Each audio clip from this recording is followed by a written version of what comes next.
afternoon. I'm your host, Kylee. And I'm Alex. And you're listening to 88.3 FM, WQRI, Roger Williams University Student Radio in Bristol, Rhode Island. And this is Hope Pod Live with your weekly news. Hope Pod Live is Communities of Hope Civic Media's live radio show. We cover and share news about social justice issues on campus and in Rhode Island. Last week on Hope Pod Live, we interviewed RWU's Debbie Natman about food insecurity and recent work with the East Bay Food Pantry. This week, Communities of Hope's own Ashlyn Keating from our database team will be discussing the work she and her team have been doing to assist with our Solutions Journalism Network topic of incarcerated youth. We'll be right back after a quick PSA and some news. Good morning, and thank you for joining us. We are Alexa and Macayla, and here's a look at today's top local stories. From Brad Marchand defeating the Boston Bruins to Rhode Island wasting millions on child welfare, let's dive into what's making news across Rhode Island. Gio Ruggiero scores first Truck Series win at Talladega. 19-year-old Gio Ruggiero, a Seekonk native, claims his first NASCAR Truck Series victory Friday at Talladega Super Speedway in a dramatic overtime finish. Although not in the playoff field, Ruggiero made the most of a late race incident when two strong leaders made contact with 2 laps remaining. Ruggiero slipped into the lead just before the caution and held strong during a 2-lap overtime race, winning by 59 seconds in the number 17 Toyota. It's a breakout moment for the young driver and a big win for his team. After the race, telling interviewers he's super thankful for the guys on the 17 truck. They worked their butts off today and definitely brought the best piece, Ruggiero said. We showed it in qualifying and throughout the race that we had the fastest piece.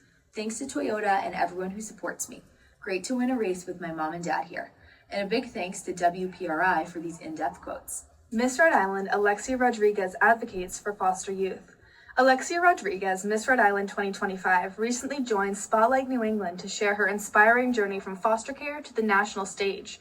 Based on an investigation conducted by WPRI, it was shown that after 9 years of competing, Rodriguez earned the crown for her platform, Foster Hope Adopted a Dream, which advocates for children in the foster care system. Rodriguez, a Warwick native and Rhode Island Army National Guard member, she was a semi-finalist for Miss America Quality of Life Award, which honors community impact. She continues to support the Miss America Scholarship Foundation and the American Heart Association's Go Red campaign for women's heart health. I was adopted at 7, and I know I beat the odds, Rodriguez said. There are so many kids who don't get these opportunities. More of this at WPRI.com. Hometown hero.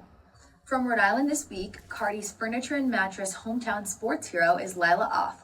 This standout from Westerly High School has been turning heads with her performance on the field and in the classroom. A driven student athlete, Oth consistently leads by example, balancing a demanding schedule while excelling in her sport. Whether it's her impact during key moments of competition or her commitment to her teammates and community, Oth represents what it means to be a true leader at the high school level.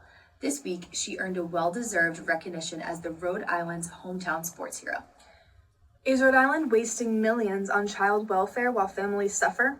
Based on an investigation by the Rhode Island Current, the National Coalition for Child Protection Reform, and data from Child Trends, Rhode Island spends more on child welfare than any other state, over 3 times than the national average. The state spends about $11,244 for every impoverished child, a sum that could instead go directly to supporting families in need. However, much of this money is wasted on costly foster care placements and unnecessary removal of children from their homes. Rhode Island relies heavily on group homes and institutions, which are not only expensive, but also harmful to children's well-being. Despite the high spending, the state's child welfare system is failing many children and families. The investigation that the reporters conducted also shows a strong link between high spending and high rates of child removal. Rhode Island is among the states with the highest rates of taking children from their families, which raises questions about whether the system is doing more harm than good.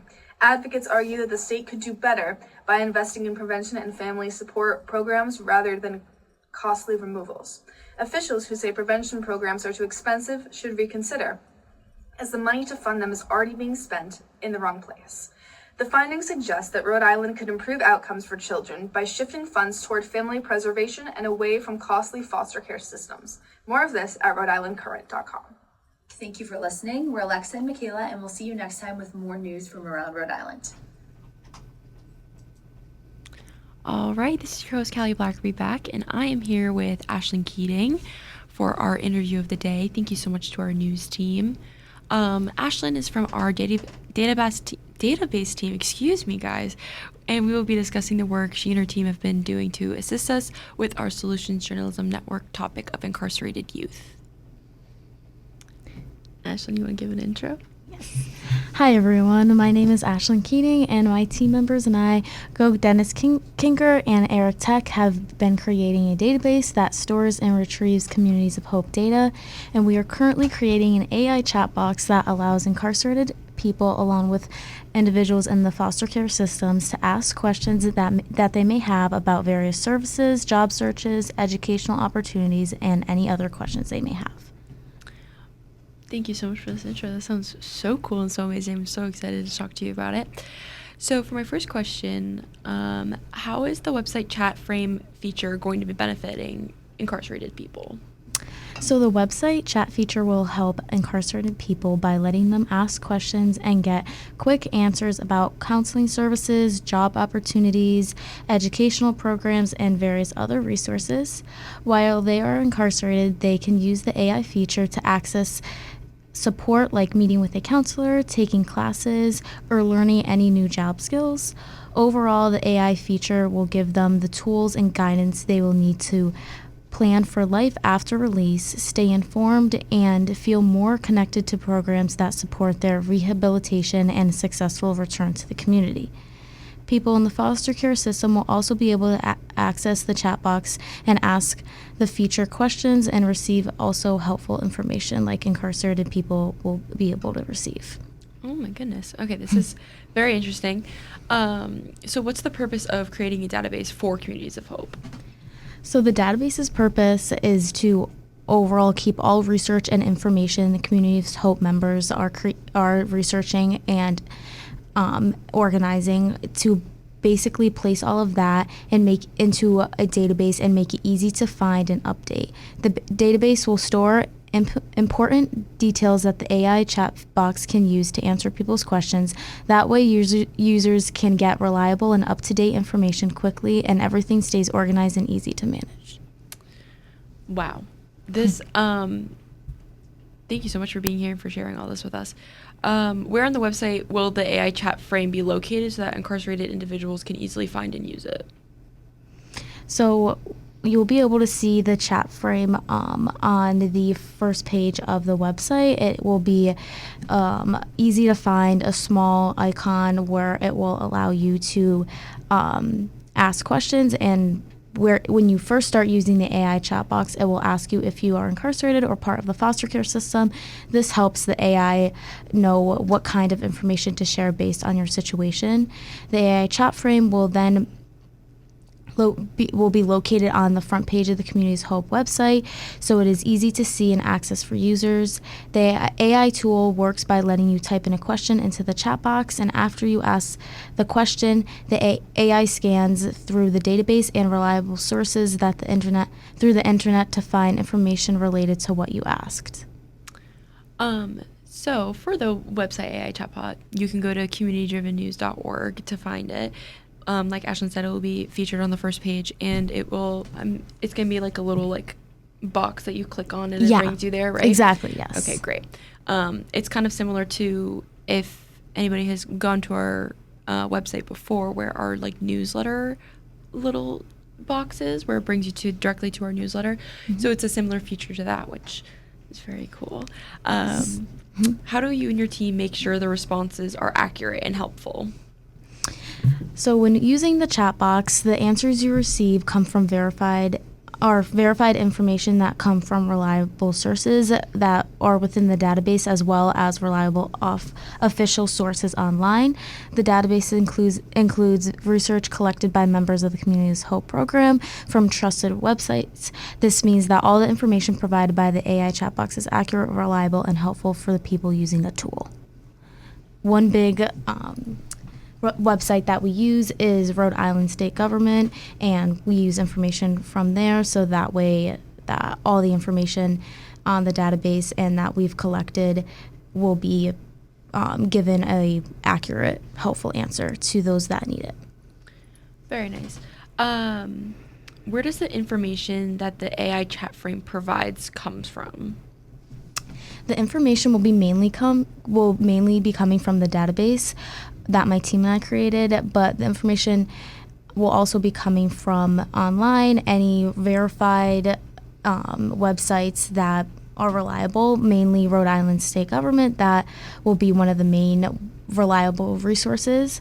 But the information in the database comes from research members, Communities of Hope, like I previously mentioned, they have cultivated together. Just a quick follow-up question. What was your impact and kind of role in doing the research for all of this? Was it mainly research? Was it building the database within the mine you was build a database? Mine was mainly developing the database. It was implementing all the different documents of foster care system, Rhode Island juvenile justice system documents, correction facilities for men, for women, and adding all of those into one schema, which was the Communities of Hope database, and adding that all together into one main area, which was the schema, was what I was mainly working on, and the research was mainly from other members in the juvenile justice system or foster care system. Wow, this is so cool. I can't believe that you're able to do this. It's insane. Thinking about having to do that, I wouldn't even know where to begin. Are you a STEM major? Cybersecurity and networking. Yeah. Oh, okay. All right. For some more questions about the chat box, what are your goals for expanding or improving the AI chat box in the future? So for expanding the AI chat box, some of my team members and I's goals for the future is to get more research to give incarcerated people and people in the foster care system more information for those individuals to get answers to. So we are going to also be researching certain questions that they may ask to get those answers into the database, so that when they ask those questions, they're able to get those answers from reliable sources. But also just adding more to the feature and having more tools that they could access, so they can be able to get more help in certain ways and more services that they may need when they are incarcerated. Yeah. I can tell that this is going to be something that's super impactful and super helpful for the incarcerated community, and this is something very exciting.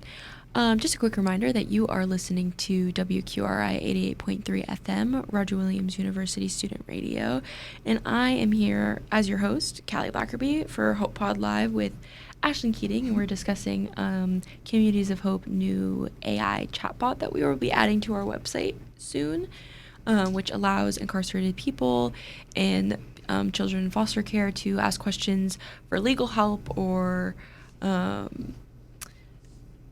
Ashlyn, if you want to give some more examples. Sorry, excuse me. I just lost my train of thought. I can give some examples of types of questions incarcerated people can ask. Yeah. So when you access the chat box, you'll be first asked if you are incarcerated or part of the foster care system. That way this helps the AI know what kind of information to share based on your situation. So for example, someone who is incarcerated might ask questions like, who can I contact to meet with a mental health counselor? What jobs can I apply for that don't require a background check? They might also ask, are there support groups I can join while incarcerated? Along with what programs can help me manage my stress and anger? Are there training programs that help me learn new job skills? And they could also even ask, who can I contact to help after I'm released, or how can I take classes to earn a degree while incarcerated? So we want to try to have a broad range of questions they can ask the chatbot. That way they have a lot of different services and opportunities they can get while incarcerated. I just have another follow-up question. So for the chatbot, I'm assuming that's going to be able to be used nationally, right? Yes. If they're able to access the website, they're able to get to it? Exactly, yeah. Okay. That's what our goal is to be able to get it nationally. Are you focusing on a specific place first? Is it mainly Rhode Island that you're focusing on right now, and then expanding from there? Yeah, actually we are focusing right right now in just Rhode Island, just because a lot of the information that the juvenile justice system has is Rhode Island, which has helped us like learn more about that too, and create questions from that information. So right now it's mainly Rhode Island, and then we'll try to expand it from there. And I think once we get that completed, then the other parts of the chatbot will be easier to create. Do you have any goals for expanding or improving the AI chatbot in the future? Probably to mainly just do a lot more research, and also get the chatbot to help other individuals who may not be incarcerated or in foster care systems, to also benefit the youth and students, anyone going through a difficult time who needs guidance and support to get back on track, just anyone who maybe needs a mental health counselor, anyone who may need or seek help, to give them that opportunity too, and find more research for that as well, and not just people who are incarcerated or in the foster care system. Yeah, that makes sense. For some more questions about you and your like personal experience, how has like that been overall? Like, have you been like, can you just like go through a rundown of like how your experience has been researching and coming up with everything, and like difficultness, everything like that? So when creating the database, sometimes that would cause some errors at times, which could definitely be a little bit difficult to get past. However, having the team members be there and help me through it was great, because they were able to sometimes figure out the errors that I was stumped upon, and then we were able to go from there. But also just overall, being able to create the database was just really cool and really fun to learn and do. So that has been really cool. And then along with developing the chatbot that my team members and I have been working on, has been really interesting to see what resources to use to create that, and how we were going to go about it, and how to develop all the database information so that the AI chatbot can get that information and implement that into the actual box frame. How did you get involved in Communities of Hope? So to give our other people who might be interested an intel on how they can also join. Yeah, so I definitely heard about it through a couple different people, but one of the main connections I heard about was through my work study boss. She mentioned it to me, and it sounded like a really interesting program, and it was inclusive to all majors, and everyone could come and just sit in and listen to meetings and hear about the program and what people in the program do and what they work on. So I thought that was really cool, and I was able to actually work on something related to my major and get experience in that, and be able to give back and help the community. So I thought that was really cool, and that's how I really got interested in it. And now I am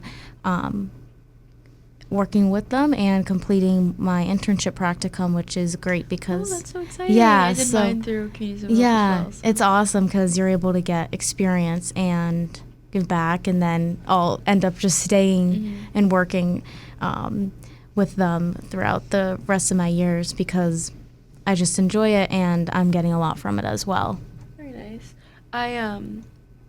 So if anybody is looking to join Communities of Hope, like Ashlyn said, we are open to all majors. We have a bunch of different things going on every other week, and we have a bunch of different segments that we are more than welcome to have you join us for.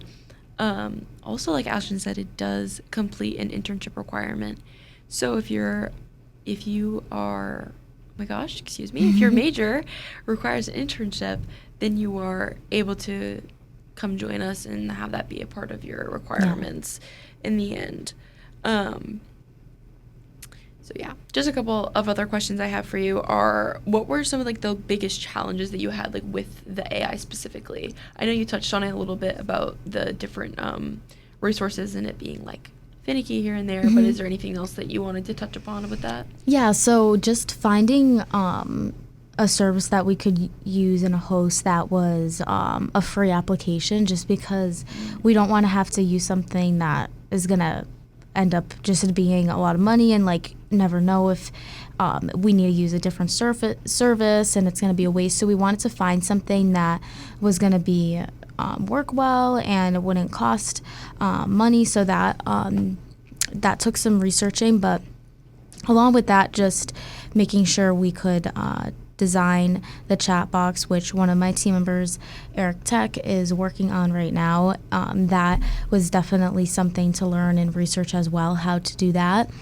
But overall, it's been working pretty well, and just getting that information to print out when someone asks a question is our primarily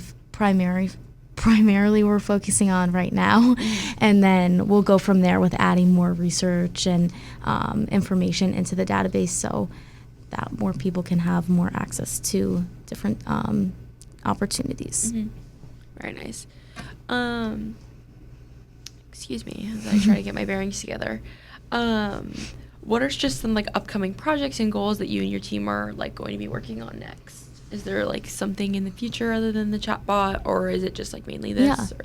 So in the future, we are planning on creating an educational app for incarcerated people, and along with that, also a game. And I'll first go over the game, and the game will allow incarcerated people to get training to hopefully maybe become a journalist or a multimedia producer. And this game does not require a lot of background check, and overall the game will provide them training and basically skills and learning courses on certain things to become a journalist and other media tech producer, things like that, so that way when they're out of being incarcerated, they have those skills and that training tool to learn how to do things. And we are also going to try to partner with organizations that work to present these journalists and multimedia producers. That's so cool. Yeah. Can you give me some like more information on the game? Is it kind of like, you know, like middle school when you like played games during class and it was like educational, but Yeah. like, so like cool math games or like Yes. stuff like that. So is it similar to that, Yeah. except in like a journalism aspect? Exactly, yes. That's what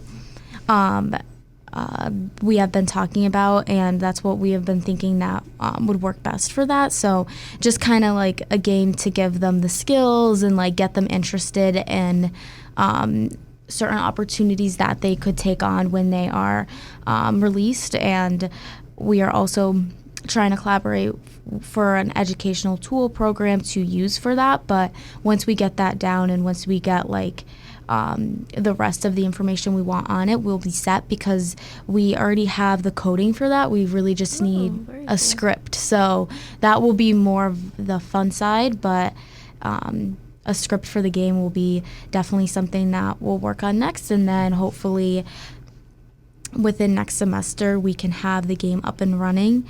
And then for the app for Communities of Hope, we want to create an app that will incorporate efficiencies for our newsroom, that will be things updated every week, so news reports.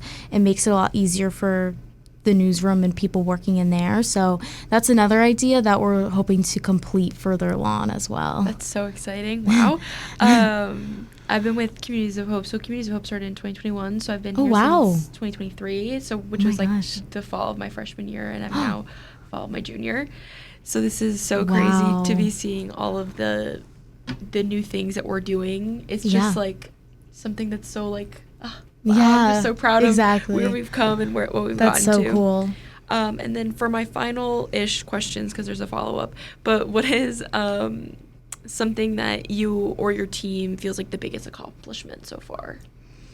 I would say so far it would be the database, being able to all complete that together and working together collaboratively to implement all those different documentations and data into the database, because at times it was really difficult for one of us to get that information in there, and being able to work together and meet together and see the errors, and one of us being able to figure it out and helping the other ones really helped us get that completed and helped us move along more onto the chatbot feature. So I really think the database being able to be completed and now being able to be used for the chatbot to receive information from really has been the biggest accomplishment my team and I have had.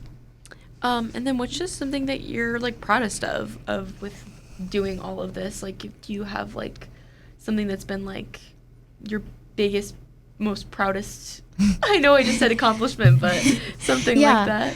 I would say probably just learning how to get that information into like a Google Sheet and being able to learn how to import that and do that correctly, because I've had a database design implementation class in the past spring, and that class really was able to give me the tools and application MySQL to be able to learn how to do that, manage that, write queries, to be able to learn how to do all that and implement that information into a schema for Communities of Hope. So really having that class and then learning with that application and being able to do that this semester on my own and see if I can do it by myself and with my team to implement all that really felt good to be able to know how to do that. So yeah, that's so crazy that you're able to do all this stuff.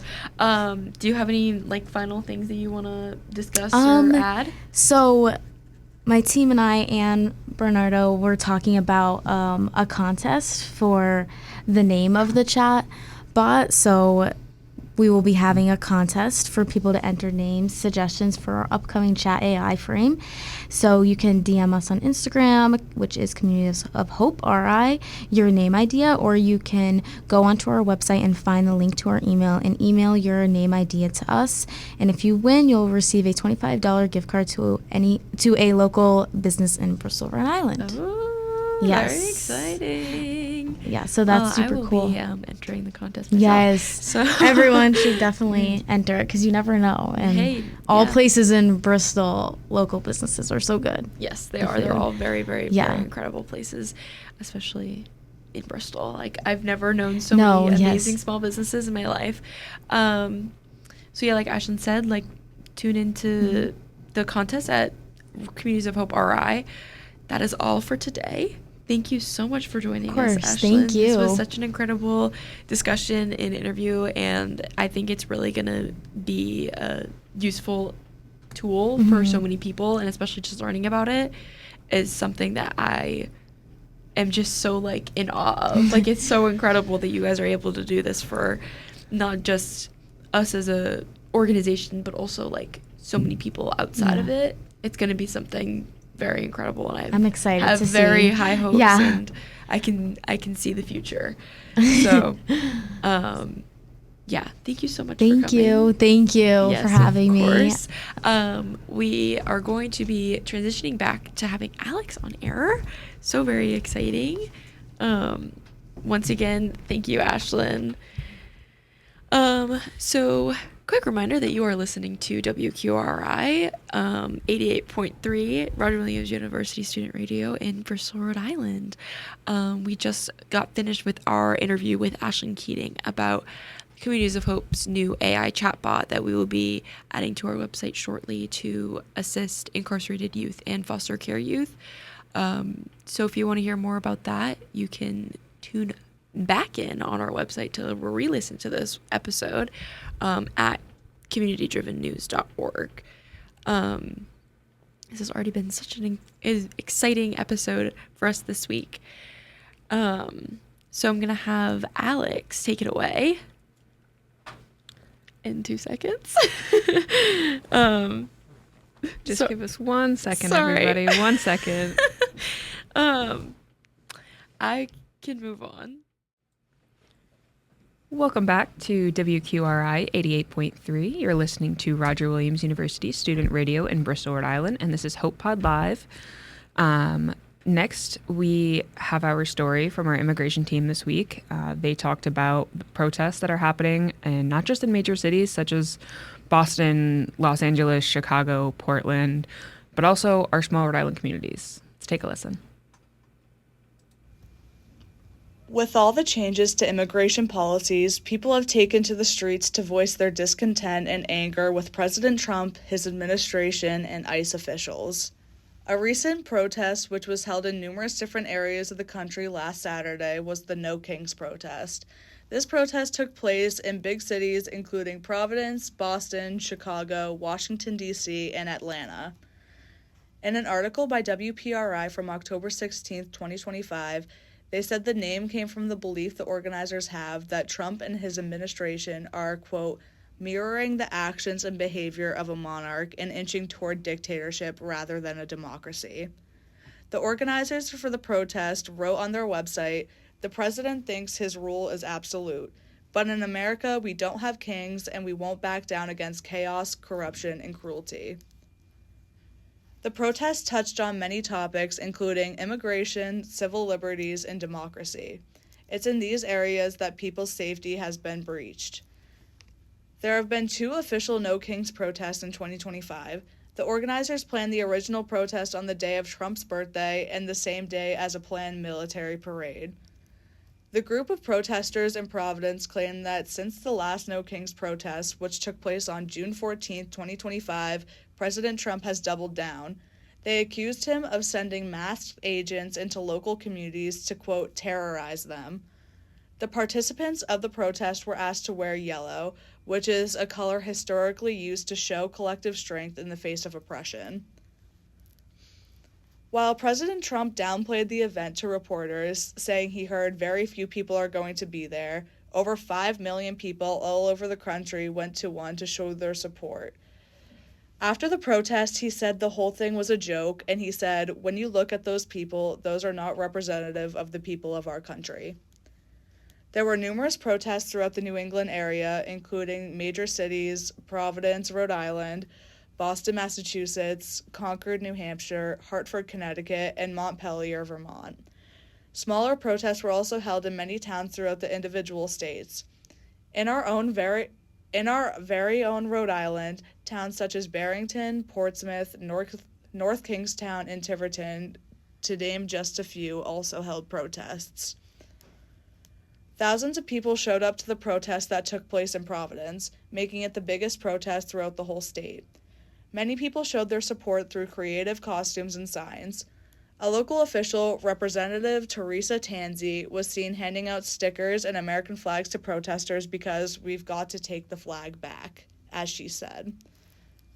Representative David Morales spoke at the protest, stating, "Thank you for standing with our immigrant neighbors. Together we're going to demonstrate that Rhode Island is a home for everyone, especially our immigrant brothers, sisters, and non-binary friends." His speech touches on the innocent people being taken by ICE without a warrant. He stated, "Last week, outside of the courthouse in downtown Providence, a neighbor was taken. No warrant was presented to the advocates that were there on-site filming and documenting the horrific incident where one was dragged into an unmarked vehicle that then sped away." Morales also brought up the Deportation Defense Network, an organization that has been actively working to protect local immigrants. They have been patrolling the streets next to courthouses every weekday on the lookout for ICE officials. They take phone calls from people who want to report ICE sightings, and according to the Deportation Defense Network, there have been more than 20 people who have been taken into custody by ICE outside of state courthouses in Providence and Newport, along with at the Traffic Tribunal in Cranston since July. Another local protest took place in Boston. Organizers say that over 100,000 people gathered at the No Kings rally in Boston Common. The protest remained peaceful, with police on standby for the potentially more aggressive protesters. Some of the speakers at the event included Mayor of Boston Michelle Wu, Senator Elizabeth Warren, and Senator Ed Markey. Wu made it clear that Boston will not back down when it comes to their freedom and families. She states, "Boston will keep fighting back to keep moving forward," and she also called on residents of Boston to keep building the community in any way they can. Other towns in Massachusetts that held a protest include Worcester, Wakefield, Natick, Wesley, Lowell, Lancaster, and Bedford. Along with Boston, there was also 24 No Kings protests in New Hampshire. A major one happened in Concord, New Hampshire at the State House with a turnout of a few thousand people. The New Hampshire towns that held protests include Claremont, Colebrook, Concord, Conway, Dover, Enfield, Gorham, Groveton, Hanover, Jaffrey, Keene, Lincoln, Littleton, Manchester, Meredith, Milford, Nashua, Newmarket, New London, Orford, Pelham, Plymouth, Portsmouth, Rochester, Salem, Walpole, and Winchester. In Concord, one protester, Donald Winchester, stated to the New Hampshire Bulletin, "What's going on in America is intolerable. This administration is trying to eliminate democracy."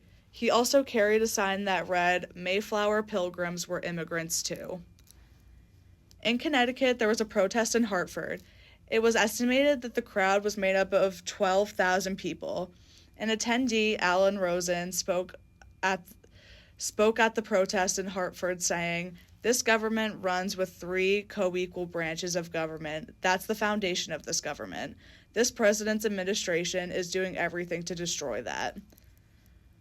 In Montpelier, Vermont, there was another gathering for the No Kings protests where U.S. Senator Peter Welch and U.S. Representative Becca Balint addressed the crowd. Balint made a direct statement to President Trump during her speech. "They say we're not patriots. They say that we hate America. We don't hate America, Donald Trump. We just can't stand what you have done to our country. We are disgusted that you are acting like a dictator. We are heartsick that you have pitted Americans against each other. We're angry that you are terrorizing our cities and our neighborhoods, and we reject your fear-mongering and your hatred and your grift." Other than the recent No Kings protests, there have also been many other protests in the past year. In Providence, back in April of 2025, there was a demonstration in front of the Rhode Island hospital to protest a patient who was detained by ICE. Kelvin Santos, the patient's lawyer, was denied access to the patient. It was reported by June Rose, Providence City Council Chief of Staff, that the patient was tased. She followed this up by saying, "This is somebody who came to this country, She followed this up by stating, "This is somebody who came to this country, who came to our city seeking freedom, seeking safety, seeking the community." It was reported by June Rose, Providence City Council Chief of Staff, that the patient was tased. She followed this up by stating, "This is somebody who came to our country, who came to our city seeking freedom, seeking safety, seeking the community that our country and our city offer, and he was taken for what?" Another string of protests have taken place in Burlington, Massachusetts, outside of the Boston field office of ICE.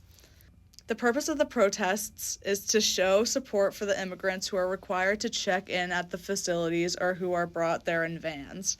The protesters have been gathering there every week for 24 weeks. One of the recent gatherings came close after a memo from Attorney General Pam Bondi, which directed prosecutors to prosecute any individual who obstructs or intimidates ICE officials, quote, "to the fullest extent of the law." The string of protests started with a married couple, Jared and Lori Berezin, who were absolutely heartbroken at the news stories of immigrants being detained and brought to the ICE facilities. They showed up with the intention of showing immigrants they are not alone and that not everyone agrees with the administration's actions. The first protest was just them standing outside the building, but by the following week there were 5 people who joined them. Soon after, the word was spread about the weekly protests, and hundreds of people began showing up. Jared Berezin stated to the Boston Globe, "Often we'll see mom, dad, and their little kids show up, and only the parent with the appointment is allowed inside. The other parent is left outside trying to play with the kids, keep them happy. It's cruel." The couple also had a personal stake in the deportations. They both work in the design and construction industry, and a lot of their coworkers have been detained. They said that ICE agents have been targeting neighborhoods where a lot of immigrants live. Their one goal is to show solidarity with immigrants and let the administration know that what they're doing is not okay. With the number of ICE detainments, there will be a lot more protests in the future to look out for. For Hope Pod Live, I'm Addison Mason. All right. Thank you so much to Addison and our immigration team. It was a really fascinating story about all these protests that are happening. It's not just in these major cities, it's all around. So we have some more news really quick. Applications are now open for Rhode Island residents and developers to access the Rhode Island State Housing Bond Funds. According to the Rhode Island current governor, excuse me, Dan McKee's administration, they announced that programs that make up the first wave of proceeds funded by the $120 million bond voted on by Rhode Islanders last November. The bond includes money to support small-scale tenant supportive housing, rental developments, installing a flexible funding process for new rental construction, and to develop I can't read for a minute. I'm so sorry, everyone. Redevelop blighted or vacant properties. Great job. Thank you. It was a struggle. I forgot how to read. My brain just went totally blank. All good. Quick rewind back to the immigration segment. Did you make it to any protests on Saturday? I didn't. I was working. Oh, that's okay. I couldn't make it either. But there was a big turnout in Providence on Wednesday. Campus Democrats made, we had our meeting was making signs the whole time for it. So we had a bunch of people bring their extra cardboard, and we did that. So quick shout out to Campus Democrats. If you are free on Wednesdays from 7 to 8 p.m. and you are able to get to GHH 106, you can come join Campus Democrats and come hang out with us at all of our lovely, fantastic, and fun meetings. This past week, we just watched the New York mayoral debate between Como, Mamdani, and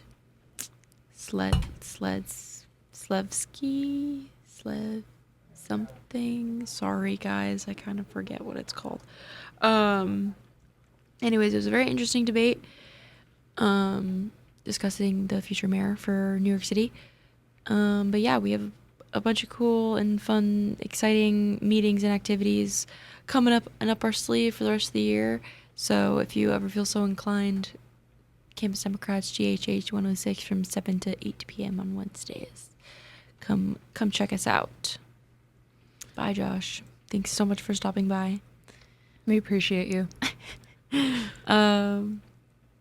Also, if you want to join Communities of Hope.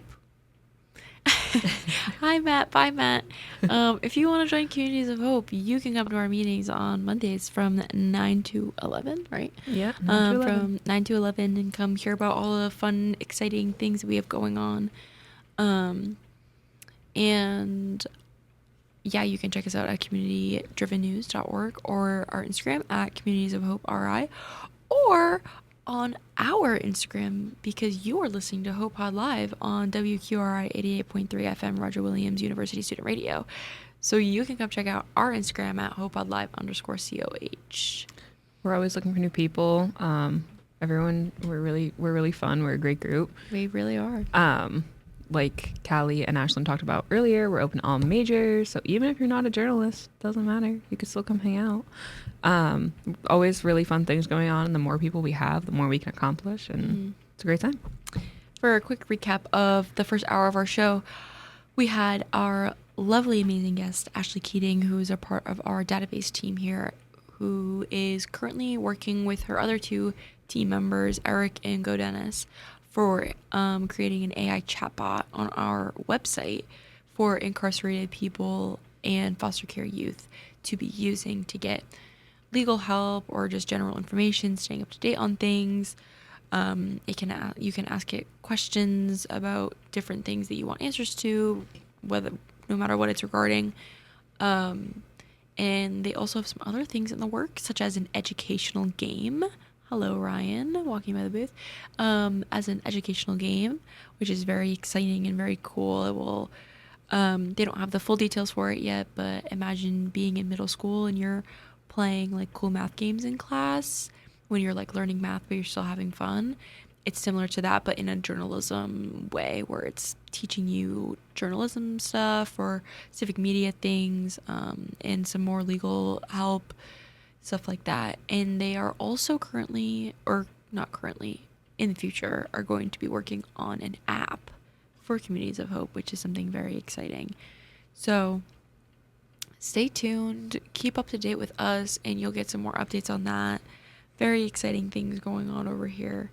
There was one more thing I wanted to plug. What was it? Oh, MSA is doing a bake sale right now, which is the Muslim Student Association.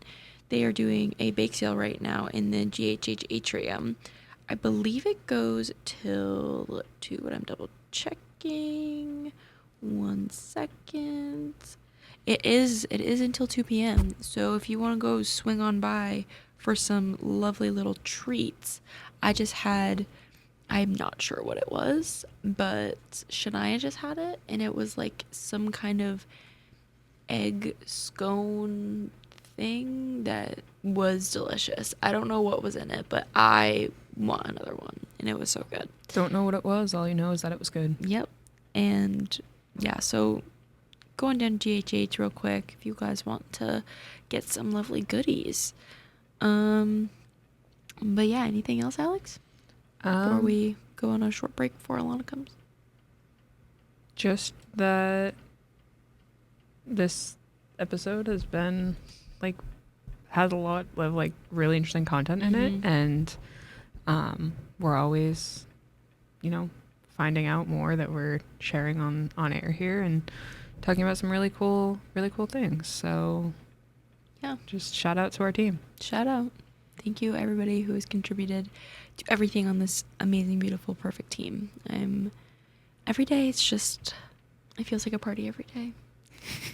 Hey, Jesse. It really does. It's always a party. But it really does. So, yeah. If you are interested in joining us, you can DM us on Instagram. You can email us. You can email Bernardo. You can DM Hope Pod Live. Whatever you feel so inclined to be doing. Like I said earlier, this account, if you're joining Communities of Hope, you can get your internship requirement completed. This is also a work study job. And we also take volunteers. So if you just like our work and you just want to come along for the ride, you are more than welcome. But I think that's it. Until Alana? Yeah, I think so. All right, guys. Thank you so much for listening to Hope On Live at WQRI 88.3 FM. We're going to play some quick tunes while we wait for our other lovely, amazing host, Alana, to be joining us. She's just on her way from class. You are listening to 88.3 FM, Roger Williams University WQRI Student Radio in Bristol, Rhode Island, and this is Hope Pod Live with your weekly news. We have now transitioned over to our lovely, amazing host, Alana. Good afternoon, everyone. I'm so happy to be here on this lovely Friday. Thank you, Kylee, for the wonderful introduction, as always. For our next segment, we will be hearing from our Solutions Journalism Network team and their most recent story. But first, here is another quick PSA and then some news. For our news today, we will be doing a report from the Rhode Island Current. So a new report from the Rhode Island Public Expenditure Council finds that Rhode Island had the highest per capita spending on general government administration of any U.S. state in the year of 2023, raising questions about budget efficiency. So if you want to take a read about that, that was by Nancy Lavin for the Rhode Island Current on October 20th of 2025. So go take a look at that lovely article. You are listening to WQRI 88.3 FM, and this is Hope Pod Live, like I said. Next, we're going to be listening to our SJN Story of the Week. Communities of Hope is one of 8 newsrooms in the country selected for Solutions Journalism Network's Student Media Challenge. We are investigating solutions for the mental health challenges of incarcerated youth and youth within the foster care system. This episode, we are going to be hearing from our juvenile justice team about their recent interview with Kids Count RI. RSJN team leader Macayla McDonald and researcher Kylee Meadows interviewed Kelsey Bala from Kids Count Rhode Island. Take a listen. So, first of all, if you don't mind just introducing yourself and what you do for Kids Count. Sure. So my name is Kelsey Bala, and I am our Senior Policy Associate for Youth Justice, Child Welfare, and recently Education. So I've been at Kids Count for 4 years now.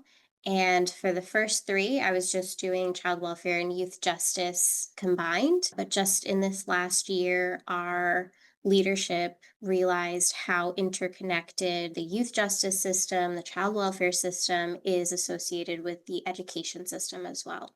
So we really saw an opportunity for overlap of all of these policy areas and an intersectionality that we knew would be really useful to have someone kind of on all fronts.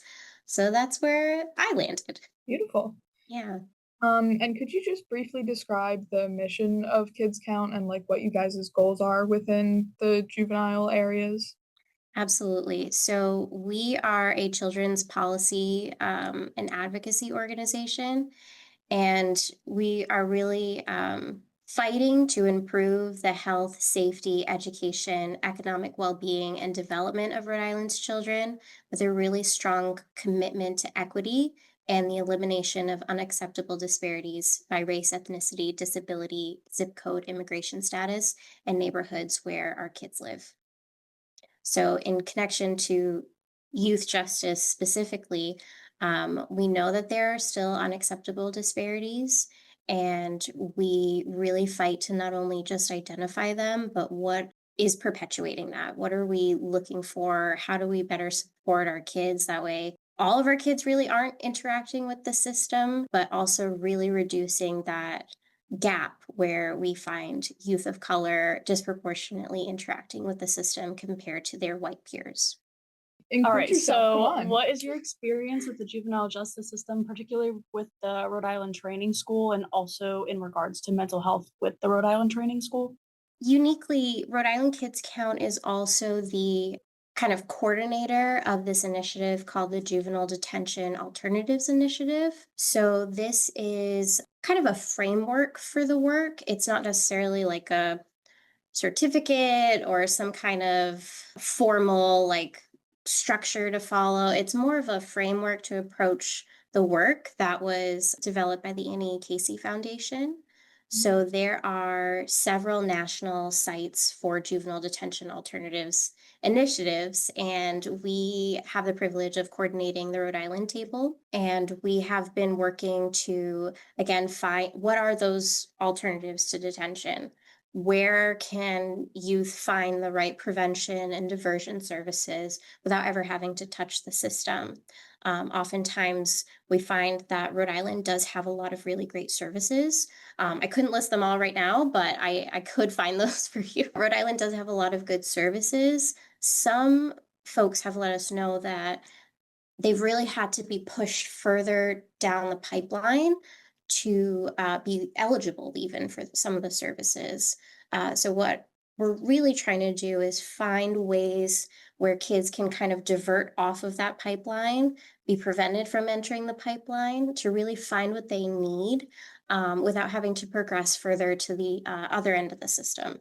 We have worked with a lot of partners who do attend our JDAI convening, and we tried to map out what our youth justice system looks like in Rhode Island. And it took a whole room of professionals to find each point of the system as a family progresses through and figure out what's available at each of those points.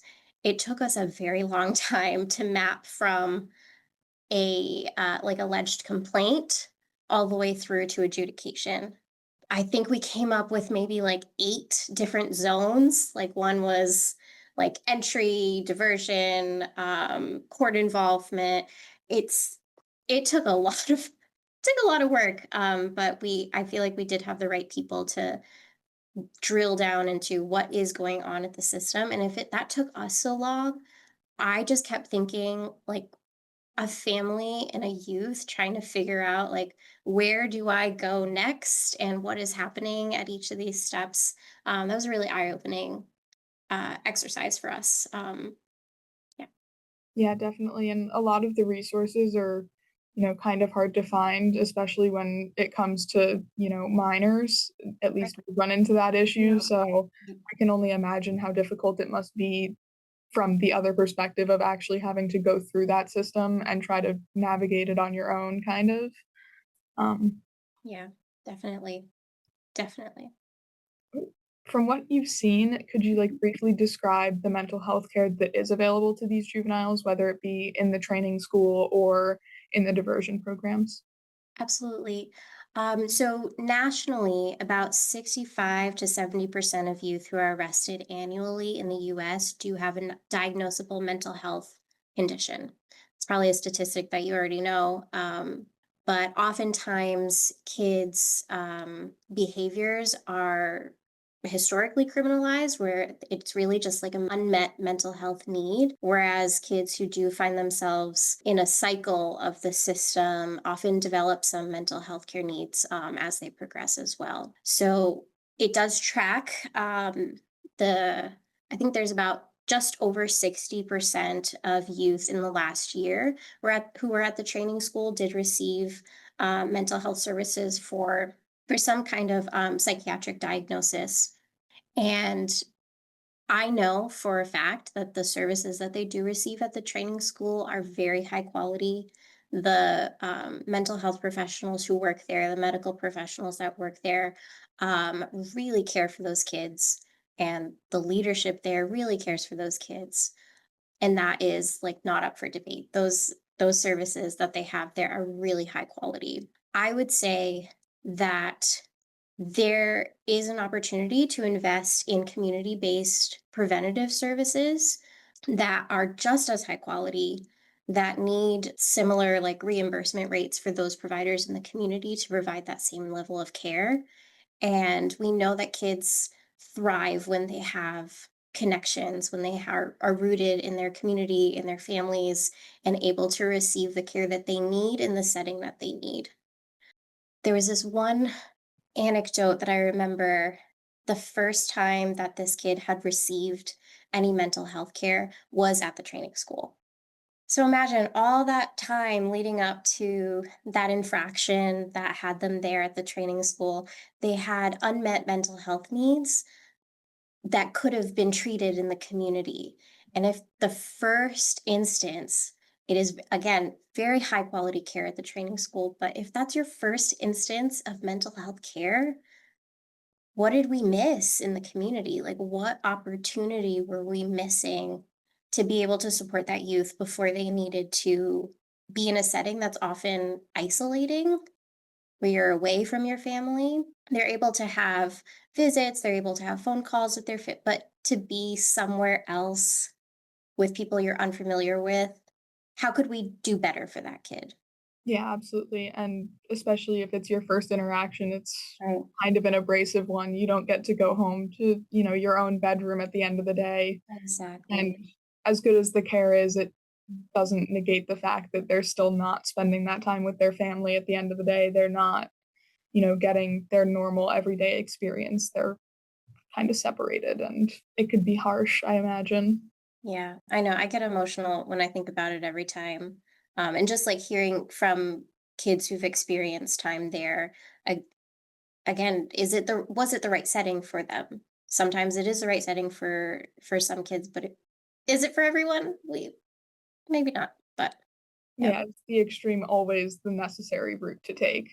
So, what do you think could be done to improve the healthcare in that system? And like especially for, racial, cultural, economic disparities that we often see in a lot of those settings.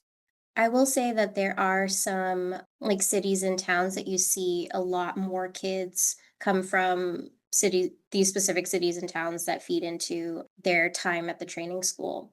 So I would say investing in either school and community based services that are able to, reduce kids' time in out of home residential congregate settings. If we can invest in school and community based mental health services, invest in trauma informed care. So, the Trauma Informed Schools Act was passed just a few years ago that required all school personnel to be trauma informed, to receive trauma informed trainings. And we know there was a commission that was talking about how do we implement this. And I'd really love to see that work progress because I think investing in trauma informed training for teachers, trusted adults in kids' lives would really, I think we would really see fewer like disciplinary actions in school, like just being able to have that trauma informed lens would be transformational. I know there are a lot of community based providers who provide such high quality care. And if we relook at the reimbursement rates for those providers to be able to provide that care, we really need to strengthen our provider workforce. I'd say those are the top things that we can do. I do know that there are existing programs, especially for kids who are transitioning out of the training school. Tides Family Service has a wonderful program called the Youth Transition Center. You've seen it.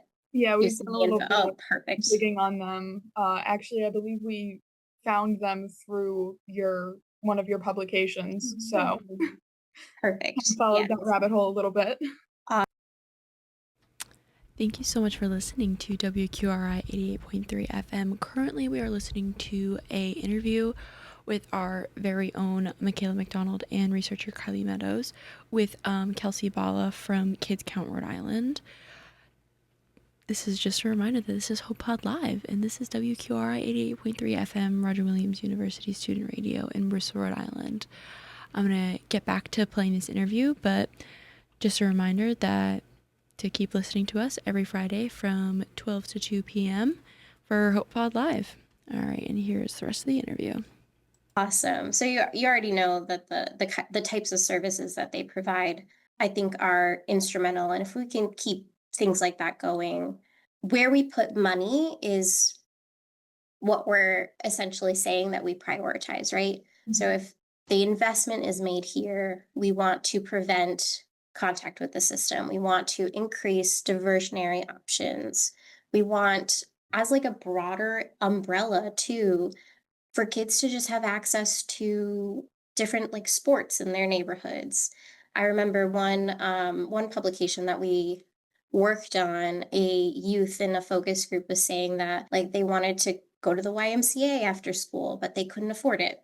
Or there wasn't an opportunity for them to receive a scholarship, depending on whatever situation that they were in.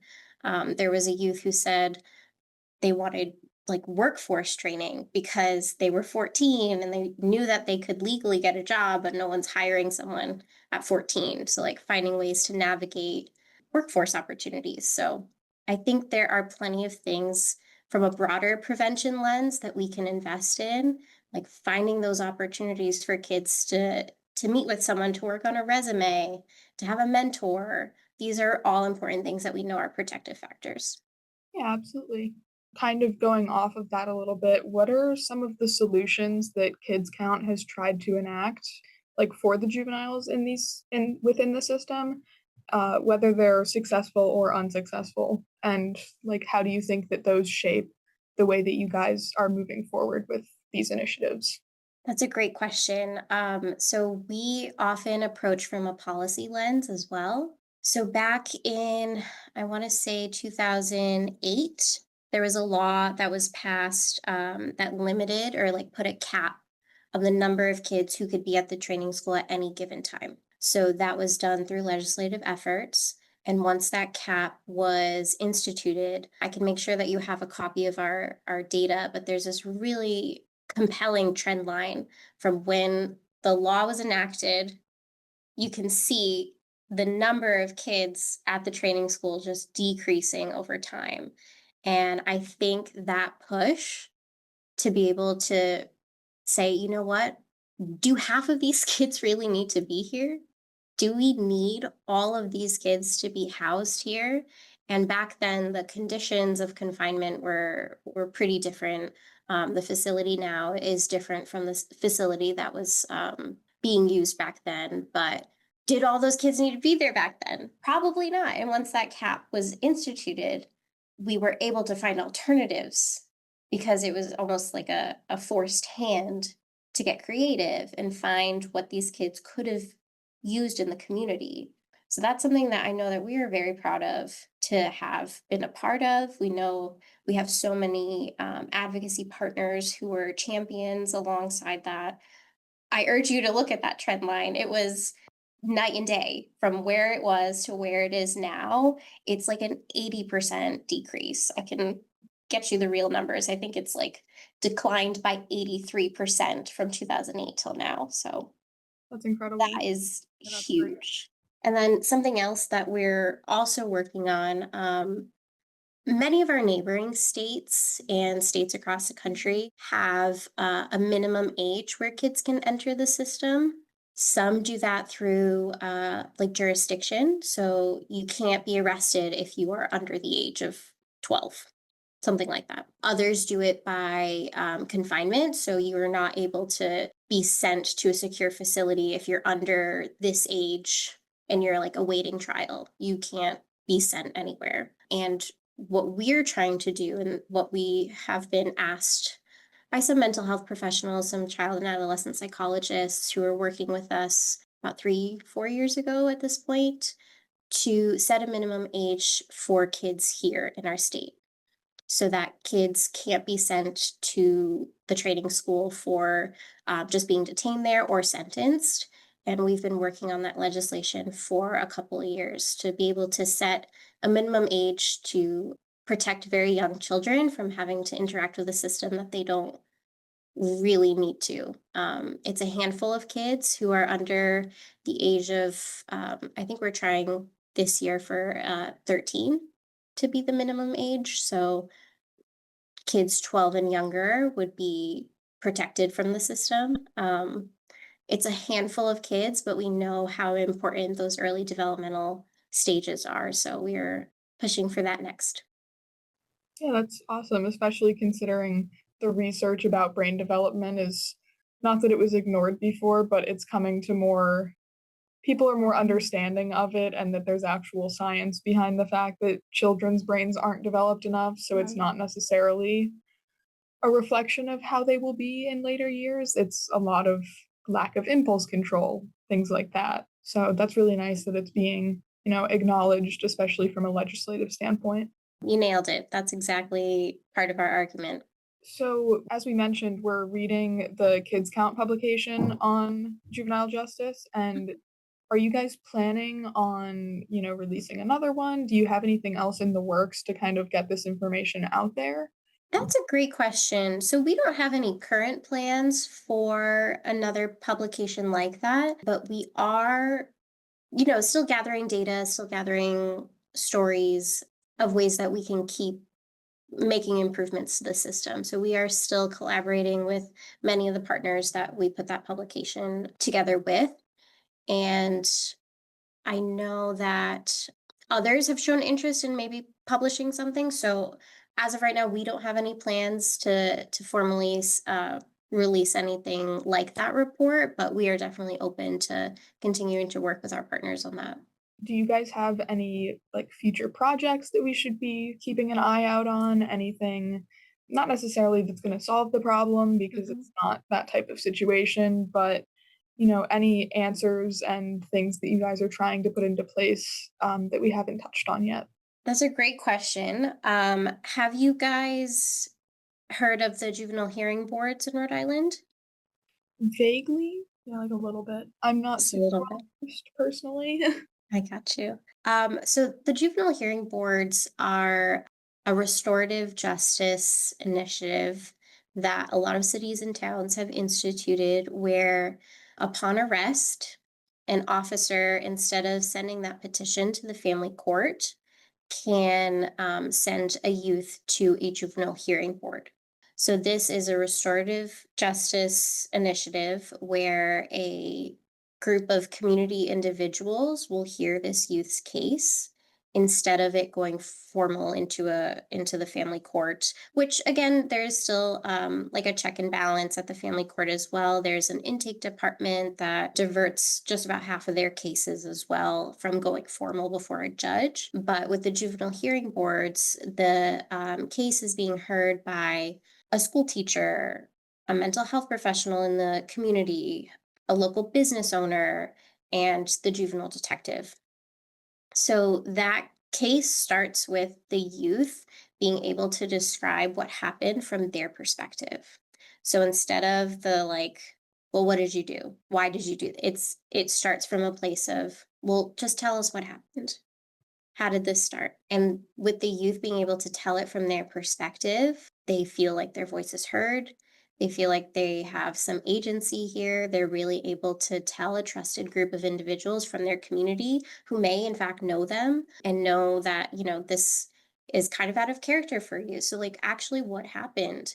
And it is a restorative in nature, again, where this youth will restore the back to the community, like the harm that was done. So it's not just some kind of community service, it is in service of whatever happened.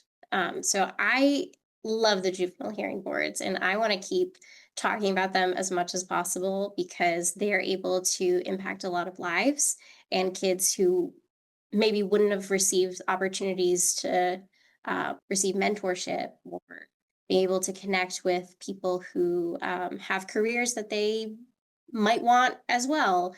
It just kind of reorients them like, okay, this is just something that happened. It's not defining of me and who I am, but this is a moment where I'm learning how to restore harm. And that is bring restorative justice to some instance that caused harm. And I absolutely love the initiative. I think you should Google Rhode Island for Community and Justice. And if you get a chance to talk to the executive director there, she'll do a much better job being able to explain what the juvenile hearing boards, the gem that they are, and what they do for the community. But a lot of first time misdemeanors never go into the family court because the juvenile hearing boards are able to hear those cases, and then the kid's record is cleared after that. Yeah, I didn't and know about that before, and it's really interesting to hear that that's a thing, and I think that's so helpful to all these juveniles, honestly. yeah, especially from, once again, a mental health perspective, they're not in such an abrasive environment where Right. they feel like the people who are helping them are almost against them.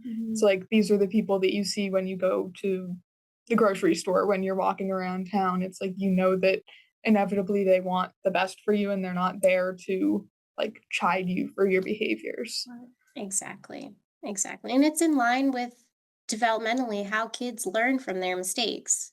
Yeah. Like maybe obviously an adult would be different and they'll like serve time for the harm that they've caused, but this restorative way is really in line with the way that kids learn from their mistakes. Like, is there another way other than the hearing boards that the community can really get involved to support these kids and divert them or provide them with the resources that they need to kind of steer clear of the system itself? One of my favorite ways is through advocacy.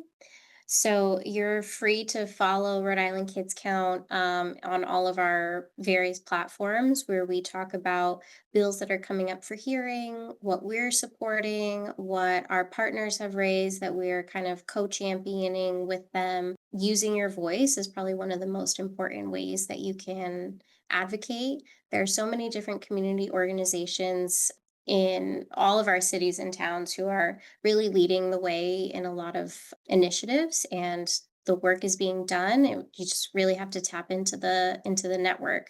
So I would say use your voice, write testimony, come to the state house, be able to share, what's on your heart and what you feel is right for kids and families. Finally, do you have any other organizations or people that you know of who are working on solutions or, have a lot of good ideas that you think, need a little bit more attention that we should know about? Definitely.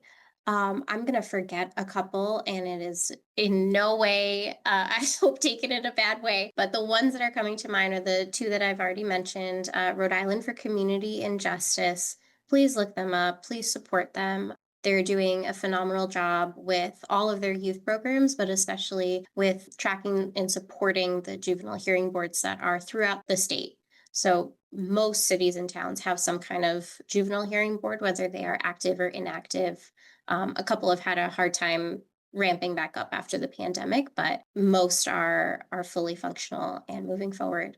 And I would say Tides Family Services as well. So not only do they have that youth like transition center that they help kids transition back into their communities after spending some time at the training school, they also have mental health facilities and clinics. They do family functional therapy. They have a lot going on. One of the programs is also called Outreach and Tracking, and it's really supporting kids who are trying to reach the terms of their like probation and be able to connect back with school, make sure that they're able to stay at home. And they really deal with those intersectionalities of child welfare, youth justice, education systems as well. Those are the two that we've already raised that I think more people should know about and engage with.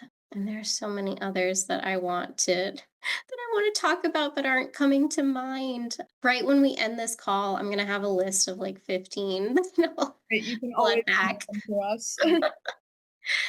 Oh man. Well, I'm afraid that is all we have for you today. So Thank you for your time thank and you your so much. answers. We really Of appreciate it. course. It's so helpful. Yes. Um, Oh, and I would also say, like, nationally, the National Youth Justice Network, if you haven't already connected with some of their reports, the Urban Institute as well, and oh, what is the other one? The Sentencing Project. Okay. Those national groups put out a lot of data and information and reports. Some of the things that I mentioned about like trauma-informed trainings, investing in school and community prevention methods, those are in some of those reports too. So some of the same messaging, I think, would be very helpful. Absolutely. Thank you Great. so much. Thank you. Well, thank you both, and I will be sure to send you that trend line data. Thank you so much for your Appreciate time. you. So good to meet you both, and great work. This is awesome work that you both are doing. Thank you so much. Take care. All right, we are back with Hope Pod Live. You are listening to WQRI 88.3 FM, Roger Williams University Student Radio in Bristol, Rhode Island. Thank you so much for listening to our lovely interview with our SJN team, our Solutions Journalism Network team, Macayla McDonald and Kylee Meadows, who were interviewing Kelsey Bala about Kids Count Rhode Island, which is discussing foster care and incarcerated youth. If you are interested in learning more about what we have talked about today, in addition to the stories we've produced in the past, take a look at our social media at Communities of Hope and at HopePodLive_COH. Our website, Community Driven News, will hold our past shows. We're going to take a quick break for some news. Thank you for tuning in this week, and continue, because we're not done. Sorry. Yeah, we're going to play some news. Here we go. Good morning and thank you for joining us. We're Alexa and Macayla, and here's a look at some of today's top local stories. From why Rhode Island housing costs are rising the fastest in New England to Brown University coming under fire for trans-inclusive policy rollback. Let's dive into what's making news across from Rhode Island. Nonprofits received over $100,000 in grants to support Rhode Island's LGBTQ+ communities.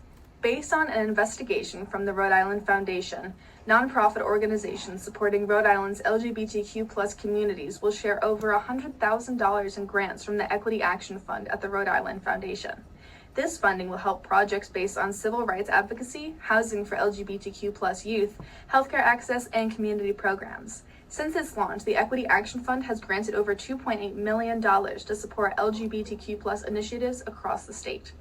Chris Barnett concluded that among the recipients of this money are GLAD, who received funding for civil rights work, House of Kodak, who received money for LGBTQ+ youth housing, and many more. These grants are a part of a broader effort to enhance the quality of life for LGBTQ+ Rhode Islanders. The Rhode Island Foundation has also committed significant funding to housing, healthcare, and social services, continuing its support through research and community-based initiatives. The public can donate to the Equity Action Fund to further these efforts. For more information, visit rifoundation.org. Rhode Island housing costs are rising fastest in New England. No affordable towns left. Housing prices in Rhode Island are going up faster than anywhere else in New England. Now, there are no towns in the state that are affordable for most people. A new report from Housing Works Rhode Island shows that the average cost to buy a home is much higher than what Rhode Islanders earn. Rent prices have also gone up a lot, making it hard for families to afford a place to live. More than 1/3 of people in Rhode Island now spend over 30% of their income on housing. With fewer houses available and prices continuing to rise, it is getting harder for people to find affordable housing in the state. This is a big problem for both residents and leaders to solve. Brown University is under fire for trans-inclusive policy rollback after federal settlement. In an investigation done by Christopher Wiggins, it was discovered that Brown University is facing backlash after signing a settlement with the Trump administration that forces it to apply a narrow, binary definition of sex to all single-sex facilities, making its campus functionally inaccessible for some transgender students. The agreement that was signed restored over $50 million in frozen federal funding research, but included a clause that affects dorms, restrooms, and locker rooms. The policy shift, driven by a 2025 executive order from President Trump, has left many students feeling blindsided and unsafe. One transgender student told The Advocate that even with updated documentation and years into transition, they now avoid most gendered spaces on campus.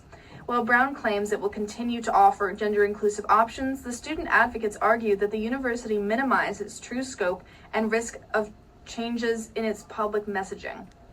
Civil rights group and human rights campaigns have condemned the deal, accusing Brown of using trans students as bargaining chips. They're using affected students to seek legal support and encouraging other institutions not to follow Brown's lead. Despite affirming words from university leadership, critics say transparency and accountability are sorely lacking. More information on this can be found at theadvocate.com. A familiar face is back at TD Garden, but this time on the opposing bench. Brad Marchand returns to Boston for the first time since being traded to the Florida Panthers, marking a highly anticipated matchup against his former team, the Bruins. After spending his entire NHL career in black and gold, Marchand built a legacy as one of the franchise's most iconic figures, known for his scoring and leadership. He led the Florida Panthers to a win on Wednesday, beating the Boston Bruins. And that's a wrap on your local headlines for this week. Thanks for listening. We're Alexa and Macayla, and we'll see you next time with more news from around Rhode Island. Thank you so much for listening to our lovely news team with our latest segment of the week. We are now going to listen to another thing about housing with our lovely own Sarah Price with some recent information about the housing crisis in Rhode Island, featuring comments from Brenda Clement. Take a listen. Martin Gallagher, a former communications specialist at Brown University, said median home prices in the Ocean State have hit record highs, and the average monthly rent for a two-bedroom apartment in the state has exceeded $2,000, making at least 1/3 of Rhode Island households cost-burdened. This trend has continued to be seen with recent surveys and research conducted by the Housing Works RI team. Housing Works RI is a research and policy organization focused on housing affordability indicators and their relations to the social determinants of health in the Ocean State. They are also a community partner through Roger Williams University. Brenda Clement, the executive director of Housing Works RI, said this about their vision. Our vision at Housing Works is that we, envision and feel and define equity as a state where all communities in our state embrace a variety of housing choices, so that all residents can live in healthy and affordable homes. More than 1/3 of Rhode Islanders are cost burdened or spend more than 30% of their gross family income on housing costs.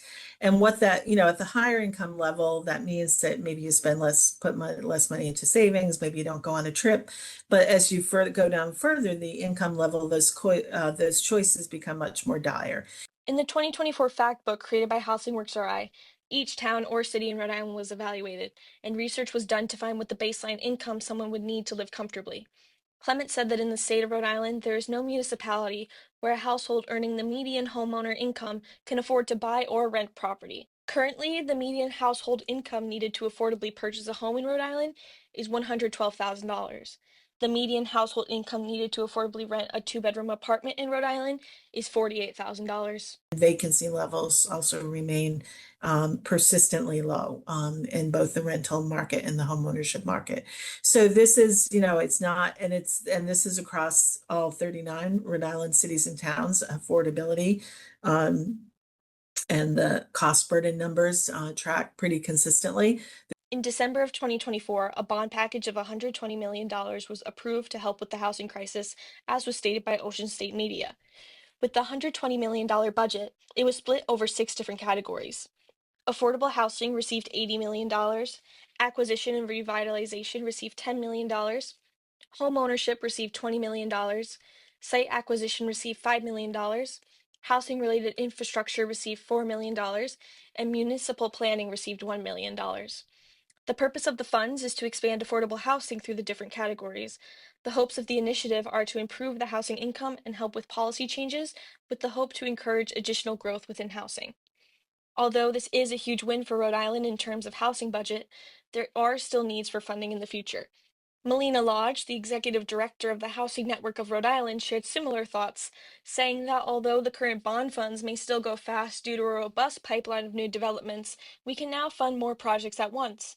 However, with a shortage of 24,054 affordable units and 56% of low-income renters burdened by costs, consistent funding will be essential in future years.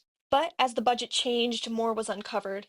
As was stated by PBS on September 18, 2025, Rhode Island's House GOP caucus asserted Wednesday that the state's housing finance agency spends too much on administrative costs and not enough to create housing.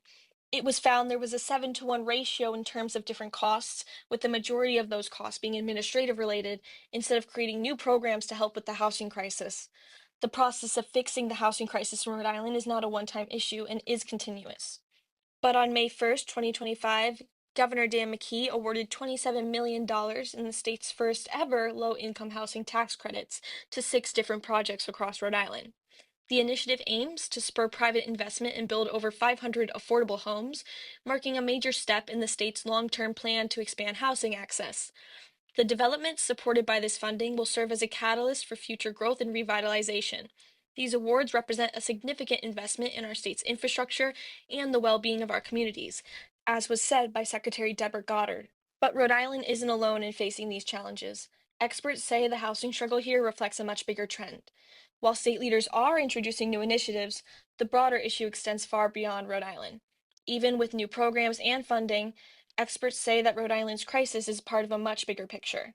Clement corroborated these thoughts, saying that this isn't just a Rhode Island problem. This is a nationwide problem, and particularly in New England, because we're in a very high cost market.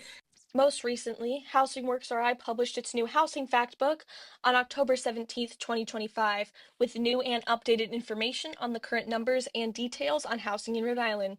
You can view the full fact book with updated information on the Housing Works RI website when searching fact books in their search bar. For Hope Pod Live, I'm Sarah Price. Thank you. All right, you are listening to WQRI 88.3 FM, and this is Hope Pod Live with your weekly news. Thank you so much for listening to our story from Sarah Price about housing. If you want to learn more, please reach out to Communities of Hope on our Instagram at Hope Pod Live. And now Alana's going to be discussing some student media on campus. Excuse me.